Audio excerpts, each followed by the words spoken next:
All right. Saturday Night Scientology Thrills. And we have a new Curtain Tech update here where now they are protecting their members from our N Theta. N Theta is what we call it, which is basically unkosher Scientology style. And this is their visual security barrier from anything bad ever coming through. Is it going to work? Is it going to work? Do you think so? Yesterday too. Thank you so much.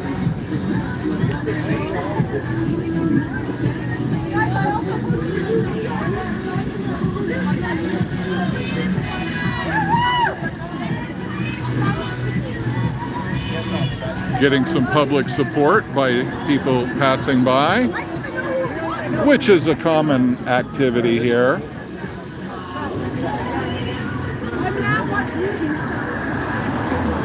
A couple of minutes ago, there was about 500 people on bikes came by, and it's one of those things that, like, if you're not watching, you miss it, because all kinds of cool stuff happens on the weekend here on Hollywood Boulevard, and some the coolest lowriders I have ever seen in my life last week or the week before.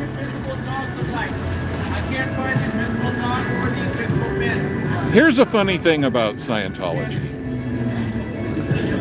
One of the things that they claim is that they are the masters of communication, that they are experts in communication. And one of the first things that they'll get you started on in Scientology is called the communicate. Oh, look at this. Look at all this protection.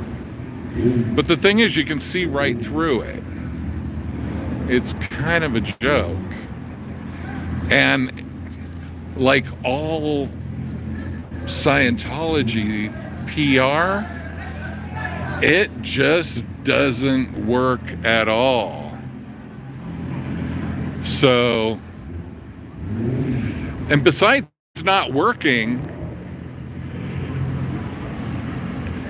it makes them look so much worse.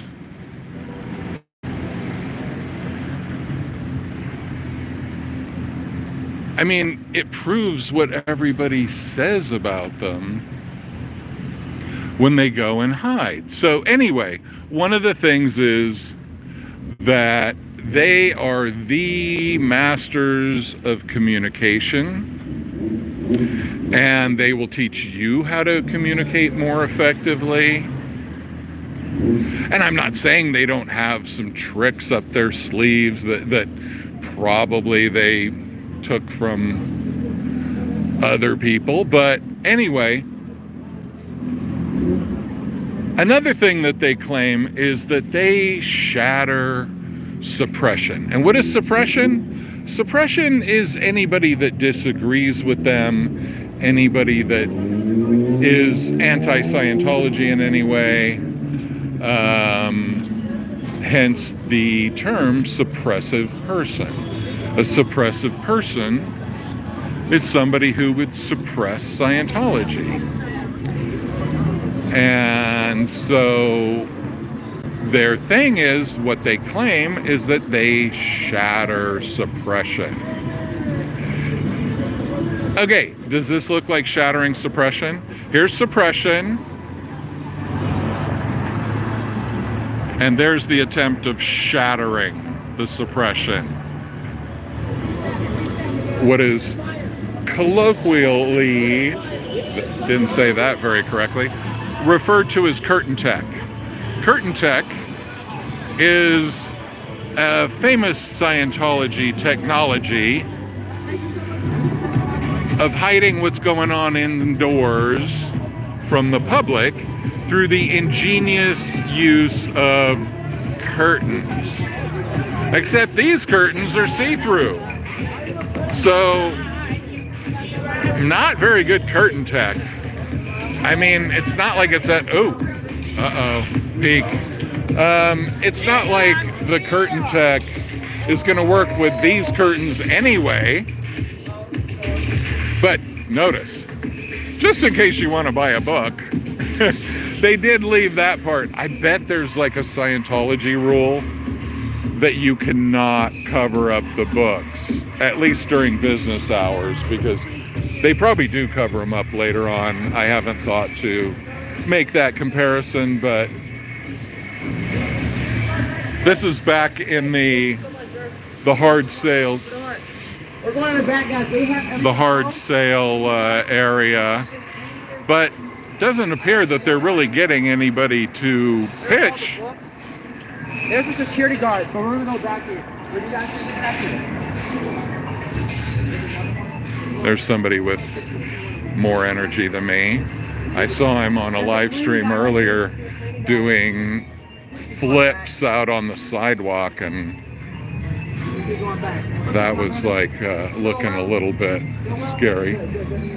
All right, guys, we're going to... Oh, what's down in here? What's down in here? The dungeon. For real, the dungeon. The punishment location for bad Sea Org members. So, guys, so they have these buildings in the back. I don't know what they're used for. What do you guys think they're used for? It's probably an oubliette. Who knows what an oubliette is? An oubliette is worse than a dungeon. It is comes from the French word oublier, which means to forget, and it's basically like they would throw people down a hole at the oubliette, and they would leave them there and forget them, like the word sounds like. So one must ask oneself, this is the rear area, where sometimes actually they sneak recruits in here to avoid everybody out front, and it's like, how creepy would that be? Number one, you get recruited by a cult, and they're trying to get you into their cult, and remember, they're trying to make a sale. I mean, anybody who's been in sales, you know, you don't want somebody messing with your sales process in any way before you have a chance to close the deal. Okay, so every little thing that's kind of creepy at first in the process is going to really lower your percentages. And Is that the cops out here? somebody having instant regrets of going down the Scientology alley.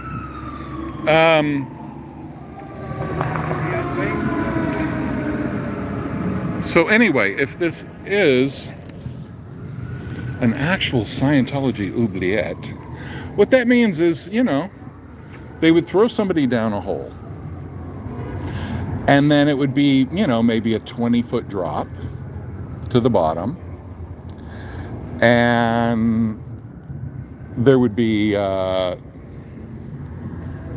remains of other victims at the bottom. Gross, huh? Well, we like to connect Scientology to gross imagery because, you know, why not? And, you know, just leave the person there, and they'd probably break legs on the way down, and then that's it. Scientology has their own oubliette, slightly less drastic than what I've just described, but they had this place called The Hole in Hemet, California, at, I believe it's called the Flag Land Base, I guess that is, it's Golden Air Productions, that's what it is. Flag is Florida, sorry. Just watching Ron. So anyway, they put all these top Scientology executives into some double wide trailer for like years, on starvation rations and total mind games, messing with them like, okay, one time they played musical chairs and they're like, the last one is gonna get kicked out of Scientology, which I'd be like, I'll volunteer for that shit. But anyway, these people were like sleeping on the floor and they had nothing, and they're trying to prove to Davey Mismanige that they're loyal subjects of the king. And it lasted for some of them, from what I've heard, for over a couple of years. They were just locked in. There was no way to escape. There were armed guards at the door. And so anyway, let's see. Thank you, a girl. Yes, I'm a proud SP. Somebody doubting my SP. Okay, yes, definitely. Okay. Sometimes out here, because of, all the paranoia associated with the dirty tricks, the fair gaming of Scientology, people, first thing they wonder if they don't totally know you is like, are you with Scientology or are you with us? And every now. Yeah. Eric, definitely not an SP. Oh my. Oh yes, yeah. Here I was thinking SP was like a Scientology. Duh. Okay, Andy. Say, thinking on my feet might be a new skill that I have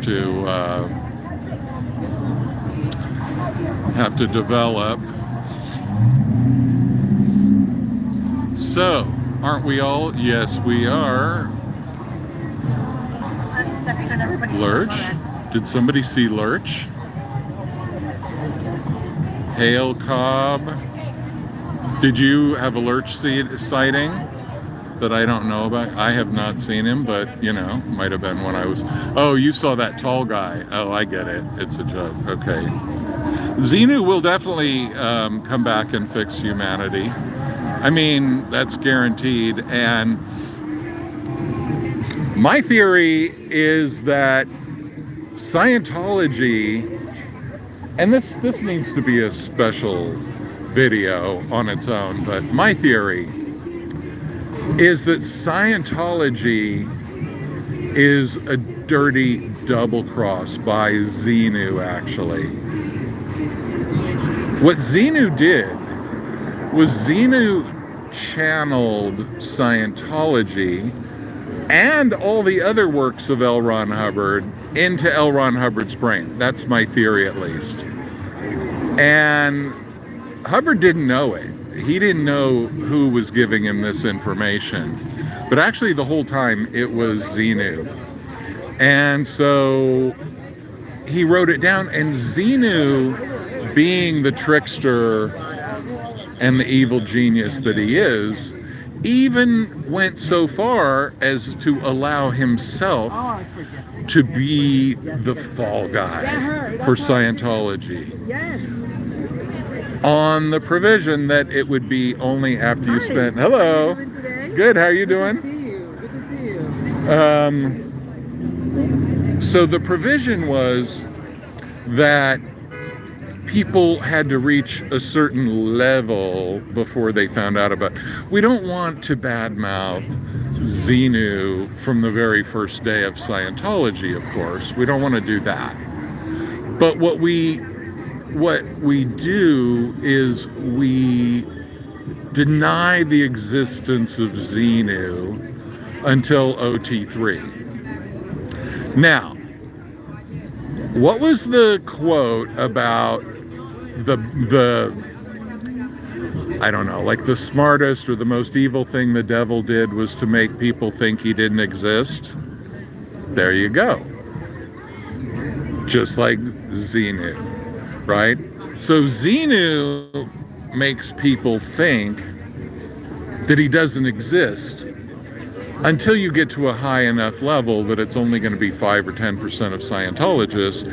And then you find out that Xenu is the evil galactic warlord behind all the negative things that have ever happened to humanity. Now, what did that do for Xenu to be the bad guy? Well, what it did is it put Xenu in a position where he could deny being the source of Scientology, one of the most evil cults in the world.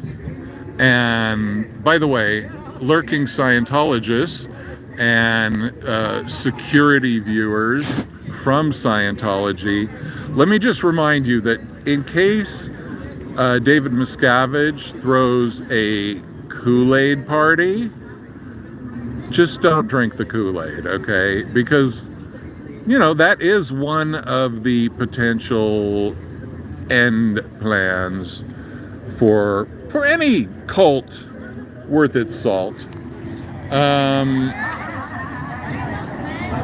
Miss the recruiters? Yes. I miss the recruiters too. I'm gonna have to go find them. I was over at the Celebrity Center yesterday, and there was nothing but a gardener and a guy covering the fence with more curtain tech, but he was doing the higher tech version of curtain tech, fenced curtain tech, which is a much thicker and non-see-through version.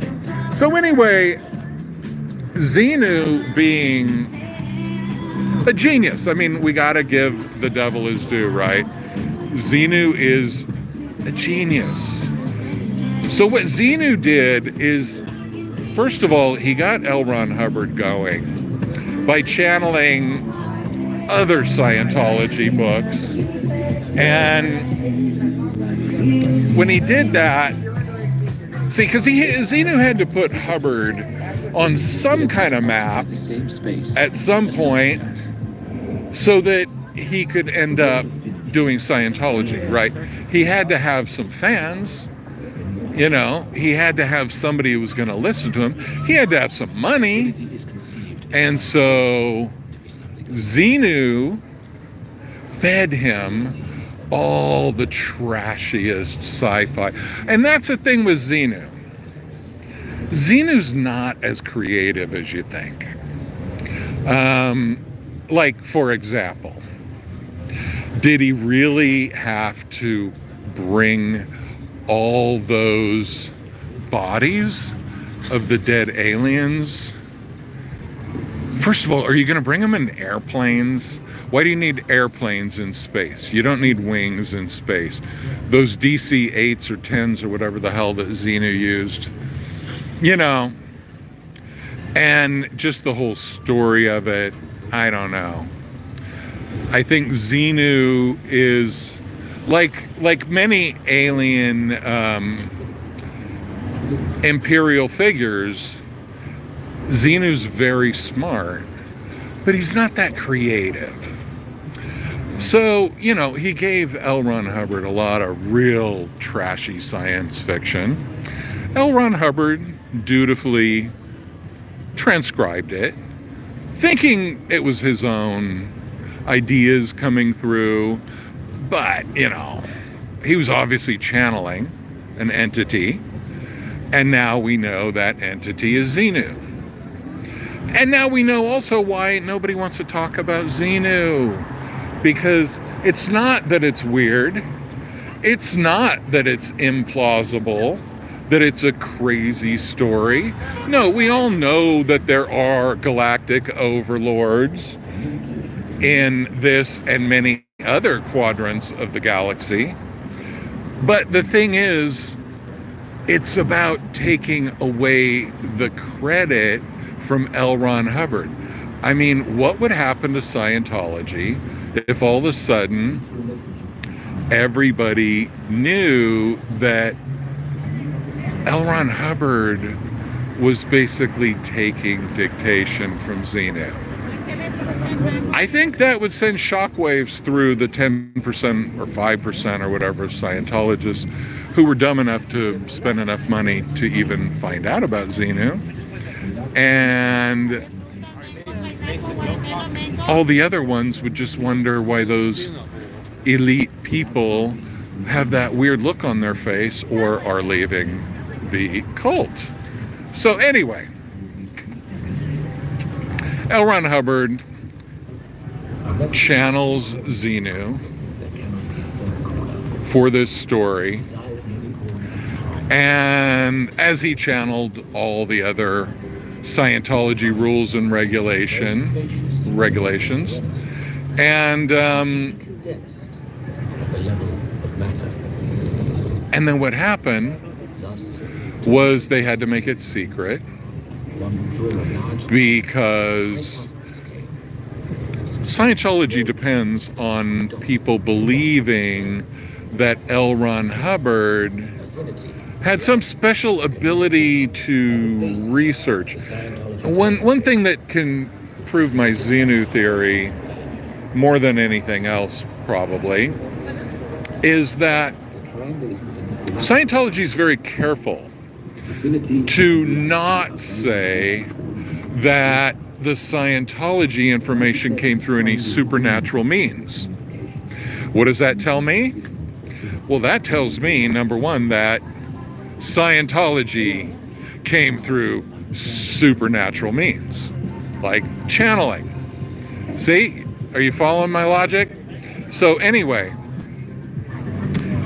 otherwise, why wouldn't Scientology just claim that L. Ron Hubbard's a prophet of the Lord with a special access to the mind? You know, he could say he's the new Jesus, the reincarnation of Jesus. I mean, he could have made up all kinds of shit. But see, he stayed away from those kinds of explanations. Man, this is getting bleak over here. Curtain tech at its finest. And so now we're in a situation where nobody has the spiritual, well, whatever the hell L. Ron Hubbard had that made it so he was able to channel Xenu so effectively that the problem now in Scientology, and let me just break this down to one very simple thing. The problem in Scientology now is that Davey Mismanige is not able to channel.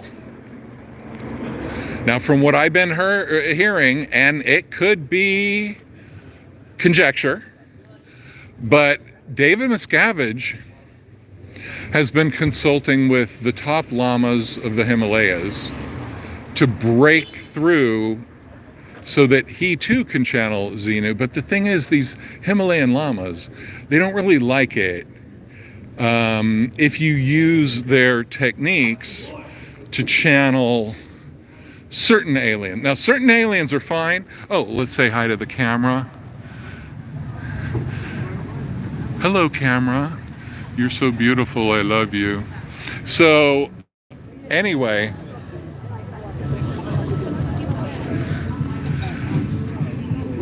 if we could just get, anybody know any channeling teachers? You're going to have to be delicate because the approach to Davey Mismanige is filled with potholes, trapdoors, dead-end streets, cul-de-sacs, and people standing at the door called guards claiming not to know anything about Davey Mismanige, even though it might say on his driver's license that this is his residence. Anyway, so the problem is there's supposed to be a bridge to total freedom that goes vertical. Now it's hard to imagine, like if you imagine the Golden Gate Bridge and then you imagine it vertical, it'd be kind of hard to cross that bridge, wouldn't it? So, I don't know. You call that mixed metaphors, perhaps? Anyway, let's see what people have written. No, I don't like that. Are you freezing?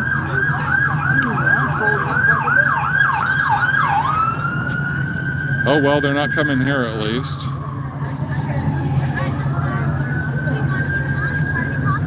Uh-oh, turn my phone? Okay. No, it said orientation is locked. I'm not able to turn my phone.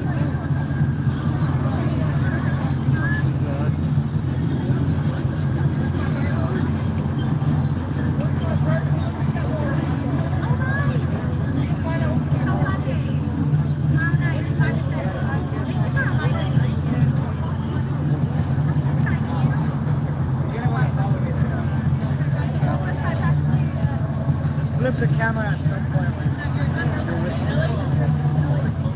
So I'm Andy Rooney mixed with Jim Gaffigan, mixed with my own authenticity. Hey, Crystal, thanks for that.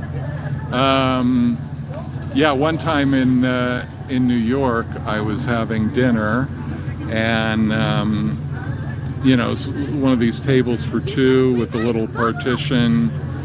And then on the other side, Andy Rooney sat there with his wife, and I was like, wow, this is weird, you know, like, I've seen this guy on TV my whole life, and here I am practically having dinner with him. Yeah, HD2. There were some recruiters. That was over on Sunset Boulevard, where they have the Big Blue. And apparently what they do is they go recruit out by these hospitals. Remember, when Scientology recruiters are always trying to find somebody's ruin. So what could be more of a ruin for people than people coming out of Children's Hospital and running into a Scientologist who wants to recruit them? I don't know. Does it get more evil than that?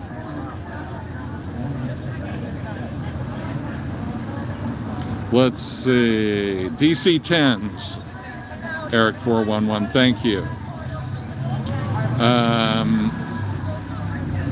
Yeah, I mean, the whole DC 10 thing, it's like when you see these sci-fi movies and it's always some reflection. Like, it's like when you see that Star Trek episode where they go to some planet and it's basically like the 60s and there's hippies or whatever, just because like that was what was going on here at that time. So, you know, Hubbard comes up with DC-10s because that just happened to be the plane at the time in the 50s when he wrote the damn story. No, he channeled it from Xenu. And so let's see, what else do I have here?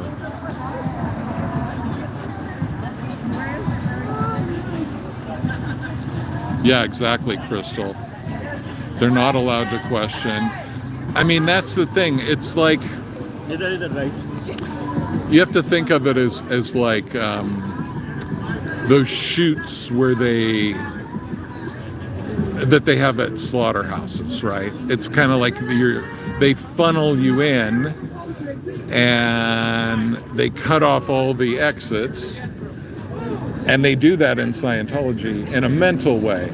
It's like a lot of sales processes actually do that. It's like you go buy a car and they say, oh, so you're looking to buy a car today. Scientology. It's a cult. And basically they go out on the street, they try to bring people in, and they destroy their lives. And they pretend to be a religion, but it's not really a religion. How do they destroy their lives? Taking their money, separating families. Like, let's say if you join and your dad doesn't join, then you're not allowed to be in contact with each other, right? Or like if the whole family joins, but like one kid quits, then the whole family won't talk to that kid anymore, right? So There's like this one security guard that people like, I think his name is like Sam or something. his name is what? There's like the security Sebastian? guard. Yeah, Sebastian. Right. Now he was like a recruiter, Yeah. and I don't know. I think they took him away. He got too famous. Oh, okay. Yeah. Like the thing is, if you get their attention, if people start paying attention and connecting with a Scientologist, they're going to move them somewhere else because they don't want them to get any. They don't want them to be connected. See, people on the outside, they're called suppressive persons. I see. Okay?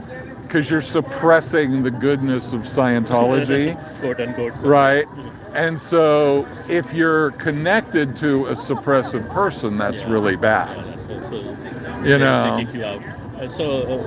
Why is everybody gathered here? Is somebody famous To expected protest. here? No. It's a protest. It's every night. Oh. It's every night. And Oh. to stop them from Because- recruiting new people. Oh, okay. So one guy started doing it. Oh, okay. So it's every night? Every night? It's every night. Okay. It's the number one. It's the number one tourist thing in Hollywood right now. Because people have probably lost relatives to them or something. Oh, a lot. Yeah. Yeah. So Yeah. It's affecting families and. Yeah. Oh, totally. Oh. And plus, they take all your money. Did you? Yeah. Why? Why? It's like a Because that's what I do. That's what everybody's doing out here. Look at everybody. Everybody's making a video. Everyone does that. Okay, thank you. All right. Have a good night. Educating the public. That's a good thing to do.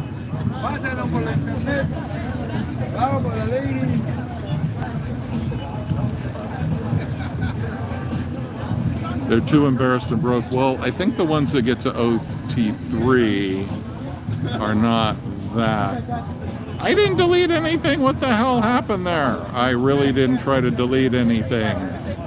Baby's live, baby. I got you. I just apparently deleted a bunch of stuff without meaning to. Well, Ow. sorry, people. View deleted, view deleted, view deleted, view deleted. Okay. Oh, damn, it looks like... Okay, you people, I don't know what I'm doing, obviously, so it looks like I deleted every message. Not cool, not proud of that. Yeah, I might need a moderator, but whatever. I don't have one now, so... Sorry, people. I'm not trying to delete anybody's message. I'm not even trying to delete Scientology messages if they send it. What are you trying to delete? I'm trying to undelete everybody. I didn't even know you could do that. So I just channeled my new theory of Scientology while I was talking to these people that... tell me what you think of it, that actually L. Ron Hubbard was channeling Xenu, but he didn't know it.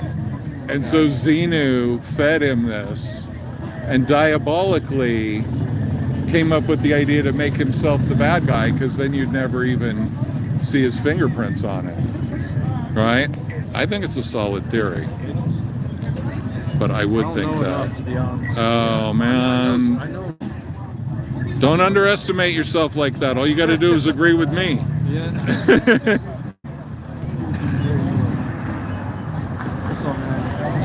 ¿Hablas español? No, yo hablo español como un turista. I think tourist is one of those words that ends with an A, but it's like a masculine. Tell me that. Hail Cobb. Yeah, Spanish is not one of my foreign languages, unfortunately, but I'll tell you what, I would trade 2 others that I speak for Spanish. Sorry about that interruption. I am just jerking out quite extensively. Okay. How do I reverse this thing? You don't want to look at me. You want to look at them. But all of a sudden, this isn't, forgive me people, my first, now I did it again, didn't I? Sorry about that, everybody. I don't know what the hell I'm doing. Let's see, this might be, how the hell do you do the flippy? Whatever. Anyway, let's just turn it around, let you look at them.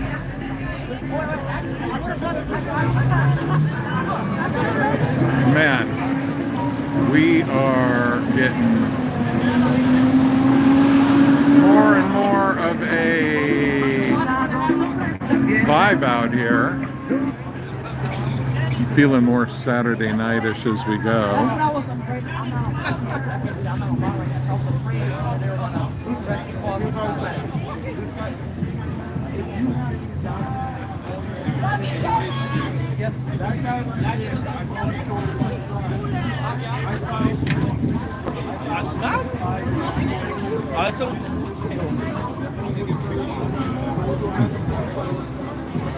That's a good idea. People can see themselves and they can say hi to themselves. That wouldn't be narcissistic at all. So here's another thing that holds Scientology together.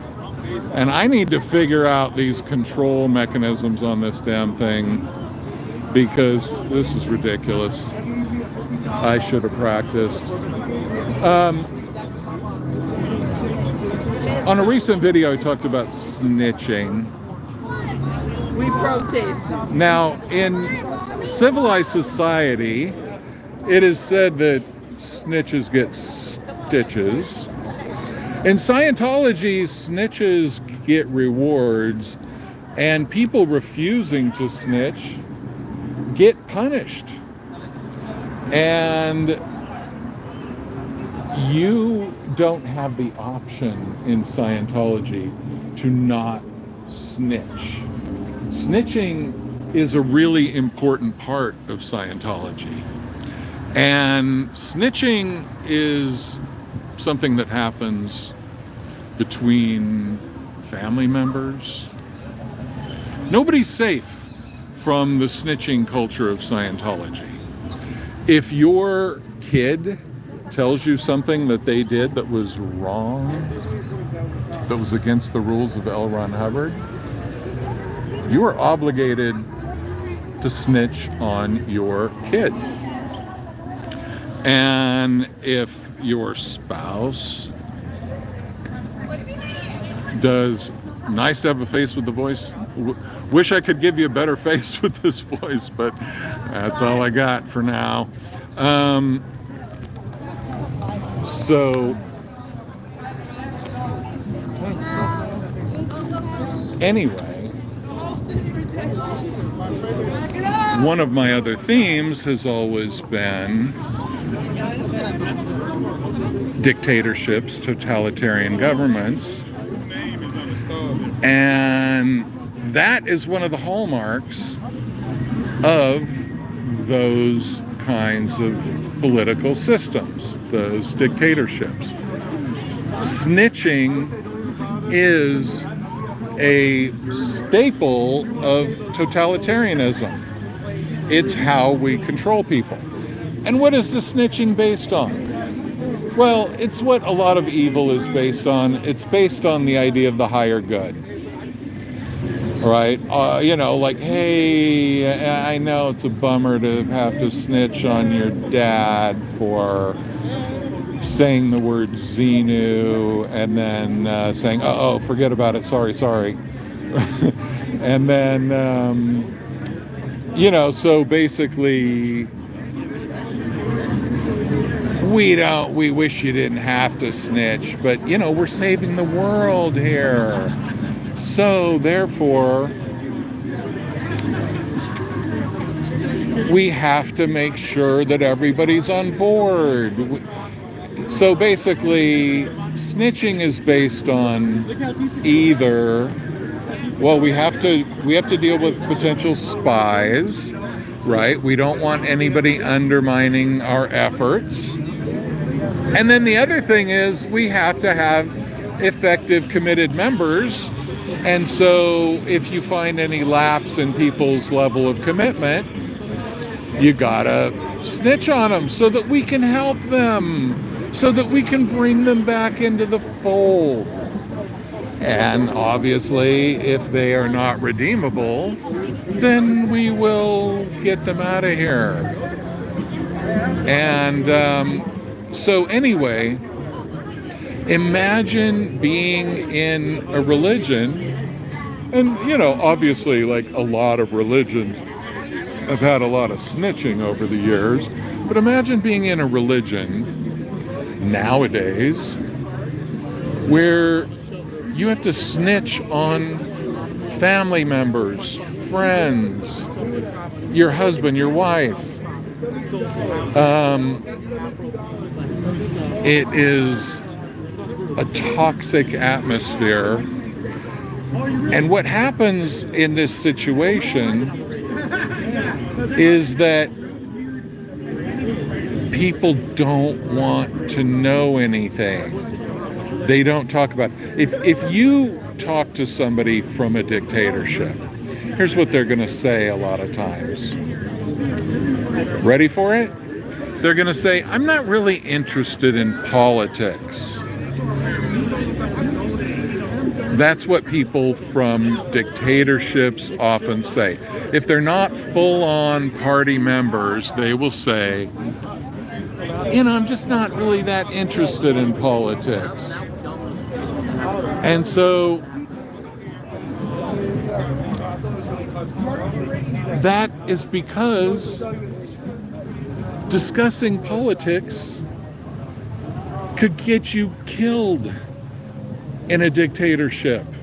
Even if you were just saying, hey, the leader is the greatest guy in the world, and you're just towing the party line completely, then what happens if there's a little uprising within the party? The leader gets deposed and they pick another leader. Oh, well, now you just outed yourself as being a follower of the leader who just got deposed.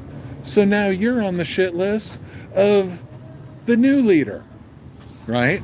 So it doesn't pay to have information about this stuff. And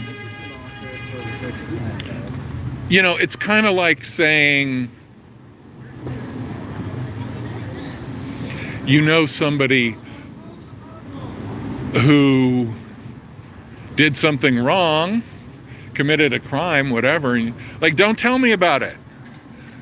I don't want to know because I don't want to have to testify against you, whatever, right?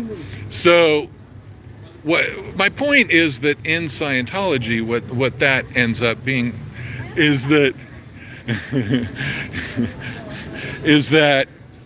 oh no.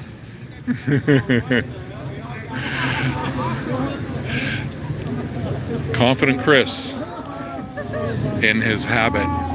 So anyway, what happens then is people don't really want to know anything beyond, I even knew somebody who was an ex-Scientologist who I said, well, then I could tell you the Xenu story you're not in. And she was like, no, don't tell me. You know, and even though she had been kicked out of Scientology, she didn't want to know the Xenu story.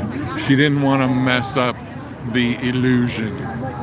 So, anyway, let's see. What do we have here? Do we have anybody else? Don't want to... Yes, Streets did go live. He's right here. So anyway, I'm going to take a break for now, and I might be back later, maybe tonight. You two have the most Riz. Definitely tomorrow. Here all night. You two, most Riz. Most Riz. Right there, baby. Hey, that was the crowd we could have took. You guys have a great We night. had them shook. Bye-bye. I'm reading these lyrics like I'm in a book. Something hyper. Just to get nice and